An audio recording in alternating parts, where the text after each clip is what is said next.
Tatlong arestado sa Zamboanga City nang mahulihan ng aabot sa 3 kilo ng shabu.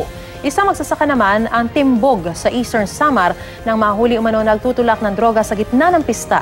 Narito po ang report.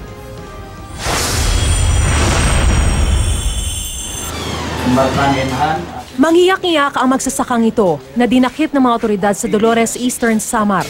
Nahuli raw siya nagbebenta ng droga sa gitna ng pista sa isang liblib na barangay. Itinanggi ng suspect ang paratang at iginiit na hindi na siya nagdodroga.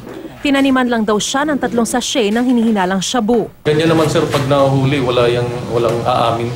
Pag ganyan na nahuhuli na sir. 300 piso marked money at isang maliit na sachet na hinihinalang shabu naman na nasamsam sa lalaking ito na nabitag sa buy-bust operation sa Zamboanga City. Nang ikanta ang mag-live-in partner na supplier niya umano ng droga, agad nagkasa ng follow-up operation ng mga otoridad. At nang masakote ang dalawa, aabot sa 3 kilong shabu ang nasabat. Tinatayang aabot sa 60,000 pisong halaga nito.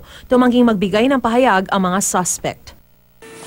Arestado naman sa buy-bust operation sa Calamba, Laguna ang isang babae, 2 niyang anak at isang kaibigan nito. Ayon sa mga operatiba, kinukonsinti raw ng ginang ang 2 niyang anak at isa nilang kabarkada sa pagtutulak ng droga. Aabot sa 6,000 piso ang halaga ng nasabat na 11 sachet ng hinihinalang shabu. Napatay naman sa Malvar, Batangas ang number 8 high-value target ng bayan. Dead on arrival sa ospital ang drug suspect matapos umanong makipagbarilan sa raiding team ng pulisya.